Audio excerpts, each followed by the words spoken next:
As mais importantes, porque são várias lá no Twitter, no Instagram, @VNCasagrande. O Botafogo está fechando a contratação do goleiro John, aquele que passou pelo Santos, Internacional, e atualmente está no Valladolid, emprestado pelo Santos. Na minha opinião, o Botafogo foi bem nessa contratação.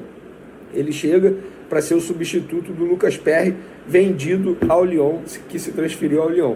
E o John, que atualmente está no Valladolid, já tem tudo acertado com o Botafogo também já está acertado com o Santos, agora eles estão conversando sobre a liberação junto ao Valladolid. E por falar em Internacional, o Internacional trocou a documentação com o volante Fernando, aquele de 36 anos que acabou de sair do Sevilha. Muitos clubes brasileiros tentaram a contratação desse jogador e o Internacional está próximo de assinar com ele contrato válido por 2 anos. E não custa nada lembrar, a gente falou no vídeo de mais cedo, vamos falar agora, o John Kennedy, jogador do Fluminense, recebeu proposta do Lyon, da França, aceitou 5 anos de contrato, mas quando chegou no Fluminense, o Fluminense rejeitou. O Lyon ofereceu aí 10 milhões de euros, topou subir para 12 milhões de euros, mas o tricolor carioca disse não. Agora vamos falar de Flamengo, galera. É o seguinte, despedida do Everton Ribeiro no Maracanã, tá? Segundo matéria do GE, acertado com Bahia, Everton Ribeiro receberá homenagens do Flamengo. Na segunda-feira, dia 8, dia da reapresentação do elenco, o meia irá ao CT Ninho do Urubu para se despedir dos companheiros e terá as 11 taças conquistadas pelo clube expostas para fotos. Everton Ribeiro também terá a oportunidade de se despedir da torcida no Maracanã. O estádio só voltará a receber jogos em fevereiro e a diretoria decidirá a melhor ocasião para homenagear o ex-capitão. O Bahia deu aval para que as homenagens fossem feitas por entender a identificação de Everton Ribeiro com o Flamengo. Nada mais justo, não vejo nenhum problema, nem do Bahia liberar, nem do Flamengo fazer isso, muito pelo contrário.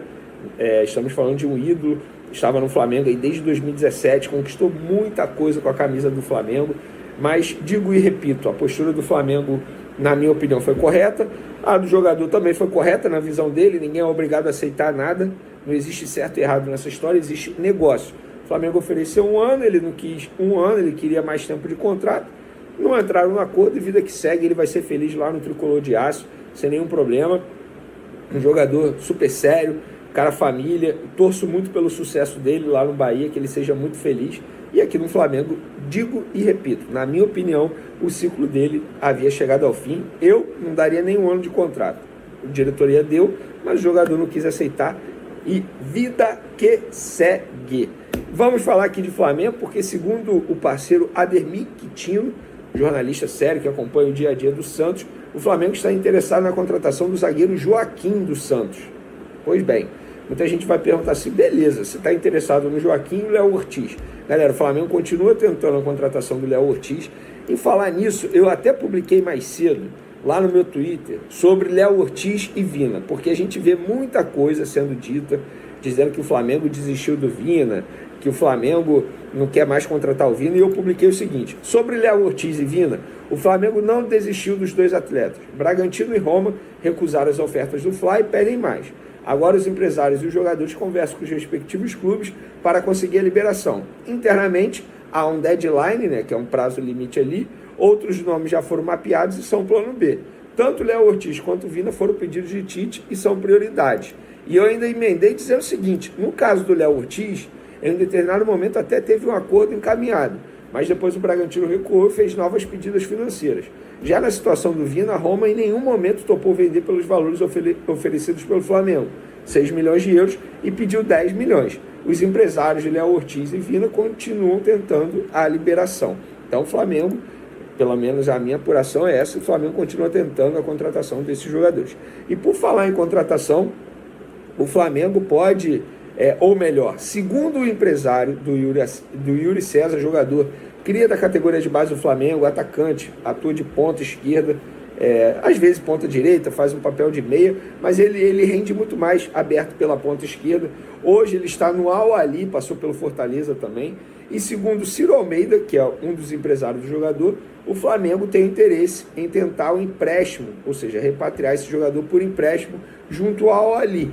O Ciro Almeida me disse que conversa com o Bruno Spindler e que o Bruno Spindler é quem conversa com ele. Tá? Então a gente está trazendo aqui o lado do empresário que garantiu isso. O lado do Flamengo garante que até o momento não tem nenhuma negociação. Eu, como jornalista, estou trazendo para vocês os 2 lados. Um fala uma coisa, o outro fala outra. Eu sou jornalista, eu estou trazendo aquilo que eu ouço das duas partes. Agora, se vocês me perguntarem assim, veria e a parte do jogador? Pelo que eu sei, Yuri César até voltaria por empréstimo ao Flamengo sem nenhum problema. Agora, eu confesso para vocês que eu não sei se o Al-Ahly iria aceitar e emprestar para o Flamengo.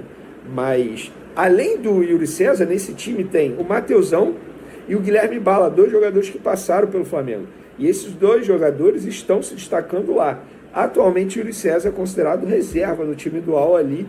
E pelo que eu estou entendendo, o Ciro Almeida está tentando achar uma boa oportunidade, uma boa alternativa para botar o jogador novamente na ativa e render. E quem sabe pode ser no Flamengo. Pelo menos foi o que o agente disse. No caso da diretoria do Flamengo, o Marcos Braz negou, mas o Ciro Almeida garante que conversa com o Bruno Spindel. Não sei se o Bruno Spindel conversa com o Ciro sem falar para o Marcos Braz, não sei se o Ciro Almeida está mentindo, estou trazendo os 2 lados da história envolvendo o atacante Yuri César. Em cima disso, vocês acham que seria um bom reforço? Quero a opinião de vocês. Por outro lado, o Flamengo também continua tentando a contratação de Evander junto ao Portland, da MLS dos Estados Unidos, uma contratação que é extremamente difícil. O Flamengo fez uma proposta para comprar 100%, o Portland recusou. Agora o Flamengo vai fazer outra proposta para comprar parte dos direitos econômicos desse atleta, em torno de 60%. Se o Portland recusar, o Flamengo vai tentar empréstimo com opção de compra junto a esse clube. É uma negociação extremamente difícil. O Marcos Braz disse que é um jogador nível A. Eu vou discordar, não considero o Evander nível A. Acho que seria um bom reforço para compor elenco. Agora, nível A, tratar o Evander como craque, eu não vou tratar. Não sei qual é a avaliação, quais são os critérios da equipe de scout do Flamengo para avaliar que o Evander é classe A, ou não sei quais são os critérios do Marcos Braz em avaliar que o Evander é classe A, porque, na minha opinião, repito, não é, e eu quero a opinião de vocês. Vocês acham que o Evander seria contratação nível A, classe A, jogador top de linha? Eu não acho. Até porque se fosse top de linha, ele não teria saído do Vasco, teria ido para o futebol dinamarquês e depois ter ido para a MLS. Embora ele tenha rendido em todos os lugares que ele passou. Mas se fosse craque top de linha, ele teria ido para um time top de linha da Europa, tá? E depois não teria ido para a MLS. É a minha opinião. Vocês podem concordar, vocês podem discordar, mas mesmo assim acho que seria um bom reforço para compor elenco. Não seria para ser titular absoluto. Titular absoluto é o De La Cruz, na minha opinião. Quero a opinião de vocês também. Beleza, galera? Falei pra caramba. Vamos falar primeiro sobre Gabigol, antes da Duda Dal Ponte, que já está se aprontando aqui para conversar com a gente, porque o Gabigol hoje antecipou a reapresentação, né? Postou uma foto nas redes sociais, ele já lá na academia do Flamengo, né? Ele também, ao longo das férias, fez postagens fazendo exercícios físicos, melhorando. Tá aí, ó, esse é o post do Gabigol, olha só. Ele tirou uma foto lá da academia do Flamengo. Ele parece bastante focado em melhorar a sua forma física, melhorar a sua condição, né? Porque 2023 não tivemos o melhor Gabigol em campo e aparentemente está querendo recuperar um espaço perdido, né, Pedro? Assim, eu vi essa postagem do Gabriel justamente como uma tentativa de passar uma mensagem de um jogador que muito claramente ficou devendo em 2023 e também que terminou a temporada lesionado. O Gabriel, inclusive, não entrou em campo nos últimos jogos do Flamengo. Teve que passar por uma cirurgia, porque ele teve que passar por uma cirurgia, tratar uma lesão, então acho que muito natural o jogador tendo essa disponibilidade de voltar antes ao treinamento, até porque, justamente por ter passado por uma lesão, por ter ficado um período de inatividade maior do que os outros companheiros que estão em férias, talvez esse tempinho aí o Flamengo se representa no dia 8, né? Então talvez você voltar 5 dias antes, coloque ele mais próximo dos companheiros fisicamente, embora os outros companheiros também venham de um período de inatividade, mas por conta de férias. Assim, vi como completamente natural. Será que pode passar uma mensagem também? Porque ontem o presidente do Corinthians deu uma entrevista na cerimônia de posse, né? Quando ele foi realmente assinou o papel como presidente do Corinthians ali, dizendo que ainda há o interesse no Gabigol e tal. Será que essa postagem do Gabriel também não indica, olha, quero continuar no Flamengo, estou antecipando aqui o meu retorno aos treinamentos para mostrar que estou focado aqui no que tem para fazer. Eu acho que pode também ser uma sinalização. Olha, por mais que exista uma negociação, eu tenho uma fidelidade aqui, né? De cumprir o meu atual compromisso. Acho que isso tem todos esses elementos que o Pedro colocou. Acho que a gente precisa levar em conta um outro fator. Não é a primeira vez. 2022, o Flamengo tinha a representação marcada para o dia 10 de janeiro. O Gabigol apareceu no Ninho do Urubu no dia 4. 6 dias antes. Quase todos os dias, por mais que até a questão física do Gabigol, ele parecia um jogador mais forte do que o habitual nessa temporada, tenha gerado algumas discussões sobre conduta mesmo profissional dele, mas todos os relatos sempre foram de alguém bastante trabalhador nos treinos, né? Dos primeiros a estar no campo, dos últimos a sair. E não é a primeira vez que ele se adianta a uma apresentação. Eu acho que tem várias mensagens que podem estar aí. O Pedro colocou muito bem uma delas em relação ao que foi a última temporada, a uma necessidade de sinalizar com um ano que seja... talvez até a consciência de que ele precisa trabalhar, porque o ano não foi bom, termina com uma lesão que ele arrastou durante um tempo na parte final da temporada, então isso já gerou a ele algum certo déficit nesse período. Algo que pode ser uma boa sinalização para o Flamengo em termos de rendimento dele. É o último ano de contrato com o Flamengo. Pode ser que isso também esteja mexendo com ele. Eu preciso dar uma resposta aqui, porque, de repente, essa passagem que é tão marcante na carreira do Gabigol, que demarca um período da história do Flamengo, de um ídolo do segundo maior período de conquistas da história do clube. Ela pode terminar nesse ano, dependendo do que seja a conversa de um lado e de outro. Sim. Ele querer fazer dessa uma temporada especial, e ele tem bola para isso, pode ser uma sinalização importante. E existe um acerto, não foi assinado, mas existe um acerto entre as duas partes, de uma possibilidade de prorrogação do contrato por 3 anos. E a diferença do Gabriel para vários desses jogadores da geração 2019, como o caso do Bruno Henrique, que acabou renovando, e o Everton Ribeiro, que acabou optando por ir para o Bahia, é que o Gabriel não é um jogador de uma idade tão avançada quanto esse. Então, assim, você está no auge. Você teria 3 anos, você daria 3 anos de contrato para um jogador que ao final desse contrato teria 30, 31 anos. A interrogação sobre dar 3 anos para esse Gabigol foi o Gabigol de 2023. Né? E também pelo fato de 23, se fosse o Gabigol de 22, não havia nenhuma discussão. Renovaria o contrato, já estava a proposta na mesa, só dependendo do Gabigol. E também pelo fato de quem é o titular da posição hoje, né? Que é o Pedro, que também é um jogador da mesma prateleira. E aí, para mim, estão as duas questões sobre o Gabigol 24. Eu acho que, se a gente for projetar o que pode ser o Gabigol 2024, eu acho que tem 2 questões importantes para a gente observar. Uma parece que está sendo atendida pelo próprio, que é um trabalho além do estritamente do estritamente necessário, do regular, para recuperar a melhor condição dele. Isso é um ponto. A outra é uma forma de jogar. Para mim, o Gabigol, ele é um jogador com muitas especificidades no seu funcionamento, para ele ser o melhor Gabigol. O Gabigol não é um ponta, o Gabigol não é um 9 num ataque com 2 jogadores abertos, e o melhor rendimento do Gabigol foi quando se criaram as condições para ele ter uma dupla e, fundamentalmente, uma dupla que o entenda.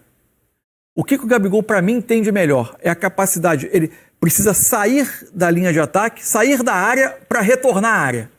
Ele pode partir da posição de atacante, ter a liberdade para vir se aproximar da bola, que ele precisa desse contato com a bola e depois atacar espaço. E aí você precisa ter um outro atacante. Em dado momento o Dorival conseguiu que fosse o Pedro, mas nem sempre foi fácil o entendimento com o Pedro acontecer. Com o Bruno Henrique foi muito natural e foram os melhores momentos. É um atacante que entenda esse movimento do Gabigol e não feche esse espaço. Para ele atacar. O Gabigol é um atacador de espaço. Ele no auge era o melhor facão do futebol brasileiro, mas disparado. Então eu acho que é recuperar, além da forma, uma maneira de jogar. Eu não sei como o Tite pensa o Flamengo para o Gabigol. Isso a gente vai começar a entender quando o time for a campo, treinar e ter os primeiros jogos. Mas eu acho que é recuperar também uma forma de jogar que facilite o jogo dele. e talvez ganhar um pouco de vantagem em relação aos companheiros também, né? Fisicamente, para ele... Pode ser, claro. Talvez conseguir dar um salto no início da temporada. Fred Gomes, Everton Ribeiro tinha contrato com o Flamengo até o dia 31 de dezembro, o último domingo, né? O contrato se encerrou e agora ainda não se tornou oficial, nem pelo Flamengo, nem pelo Bahia, mas essa trajetória do Ribeiro se encerrou, 6 anos de clube, ele está a caminho do Bahia. O que pesou, Fred Gomes, para que o Everton Ribeiro não permanecesse no Flamengo e sim fosse jogar ainda no futebol brasileiro, mas em outro centro? Foi mais à vontade do Flamengo, foi mais à vontade do jogador? A gente viu a galera tendo uma guerra de narrativas aí nas redes sociais. O Ribeiro não quis ficar, o Flamengo não quis o Ribeiro. Traga pra gente as informações. Então, Natão, o que a gente tem é que o Flamengo queria oferecer somente 1 ano, e é um direito do Flamengo. É um direito do Flamengo entender que só poderia oferecer esse ano de contrato, mesmo sendo discutida outras metas, mas por outro lado tem um jogador que acha que tem lenha para queimar, e assim, a gente sabe que o Everton Ribeiro é craque. Na última temporada ele não rendeu como o time todo não rendeu, mas talvez pelas mãos do Tite ele conseguisse dar uma resposta. Não chegou-se ao entendimento pelo tempo de contrato. O Everton queria mais de 1 ano, ou pelo menos queria 1 ano com metas para renovação. O Flamengo não flexibilizou isso, e aí veio o Bahia oferecendo, na verdade não só o Bahia, veio o Grupo City, que é que controla o Bahia, oferecendo planos para o pós-carreira dele, para ele seguir no futebol após pendurar as chuteiras, seja como embaixador do Grupo City, tendo outras possibilidades dentro do Grupo City. Ofereceu 2 anos de contrato, um salário melhor no Bahia, e também uma possibilidade. Eu tô aqui às vezes, de vez em quando, olhando aqui para cima porque a câmera fica em cima, aí eu fico aqui, olho para cá e pro lado, mas ofereceu um salário melhor do que ele ganhava no Flamengo, e também com a possibilidade de renovação por mais uma temporada e com metas bem factíveis. Não é tipo uma coisa difícil, o Everton vai ter que dar 20 assistências e fazer 15 gols na temporada. Não, é uma coisa dentro do alcançável, dentro do esperado, e eles entendem que o Everton Ribeiro vai conseguir dar essa resposta. Eu acredito também que a possibilidade dele entregar é muito grande.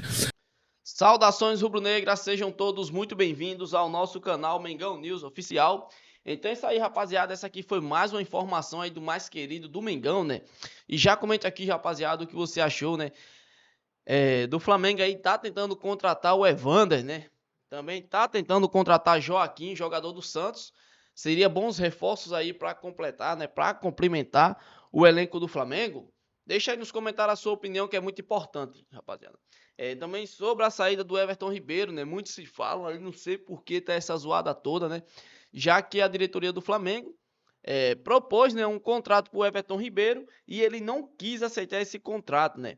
E agora tá aí essa confusão toda, né? Porque o Flamengo, não sei o que, o Flamengo deveria ter renovado esse contrato, não sei o que, dar mais 1 ano, 2 anos. Não, o Flamengo, né, quis dar 1 ano de contrato para o Everton Ribeiro, ele queria 2 de todo jeito e não teve condições do Flamengo dar esses 2 anos de contrato para o Everton Ribeiro, né? Eu quero saber aqui, rapaziada, a sua opinião, se o Flamengo acertou ou não em tomar essa decisão, né, e não renovar com o Everton Ribeiro. Qual é a sua opinião sobre essa atitude da diretoria do Flamengo? Também o Marco Braz, né, falou sobre a contratação do Evander. Falou que era um jogador de nível A.